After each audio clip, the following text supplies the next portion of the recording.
हनुमान जी लड़ते लड़ते शंकर जी से बोले, हमने सुना था तुम तो बड़े वाले राम भक्त हो, लेकिन तुम तो बड़े वाले विरोधी निकले। हम तुम्हें राम भक्त मानते थे, लेकिन तुम तो विरोधी निकले। राम जी के भाई को ही मारने का दुस्साहस कर रहे हो। शंकर जी बोले, बात तो सही है तो हम राम जी के भक्त, लेकिन हमारा भक्त है वीर निधि, वीरमणि, ये हमारा चेला है और शिष्य को बचाने का धर्म गुरु का है। हम भगवान हैं, ये हमारा भक्त है, तो हम भक्त की तरफ से लड़ रहे हैं। शंकर जी बोले, तुम लड़ो उनकी तरफ से, हम राम जी की तरफ से लड़ रहे हैं। अब हनुमान जी तो बहुत ज्यादा बलवान, शंकर जी भी कम नहीं है, लेकिन शंकर जी के रूप हनुमान जी को ज्यादा वरदान है। शंकर जी का रथ टूट गया, युद्ध के आयुध छुड़ा लिए। जब आयुध छुड़ा लिए तो शंकर जी ने हार स्वीकार कर ली, हम हार गए। बताओ अब हमें क्या करना है? हनुमान जी बोले, तुमसे काम लिया जाएगा। क्या काम?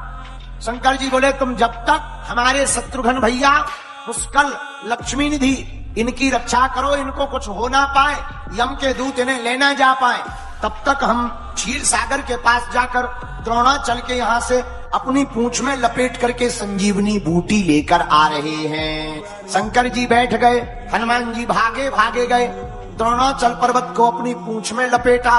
देवता आ गए, महाराज पूरा पर्वत ही मत ले जाओ, बूटी ले जाओ।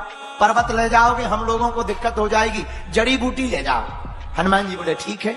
हनुमान जी को संजीवनी बूटी दे दी।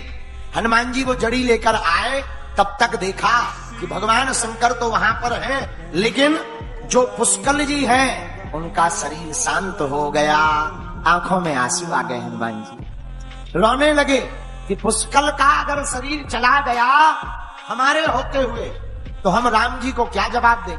और रोते रोते हनुमान जी ने पुष्कल की जीभ में मृत संजीवनी बूटी को डालकर कहा कि आज तक अगर ये हनुमान सदा बाल ब्रह्मचारी रहा हो तो पुष्कल के प्राण पुनः जीवित हो जाए। आज तक अगर रामदूत हनुमान ने किसी भी स्त्री को मां और बहन के अलावा किसी और दृष्टि से देखा हो तो जीवित ना हो, और अगर आज तक हनुमान ने सभी स्त्रियों को मां और बहन की दृष्टि से देखा है तो तत्क्षण पुष्कल के प्राण बच जाए। जैसे ही बूटी डाली, पुष्कल की आंखें खुल गईं, राम राम राम कहते हुए जीवंत हो गए।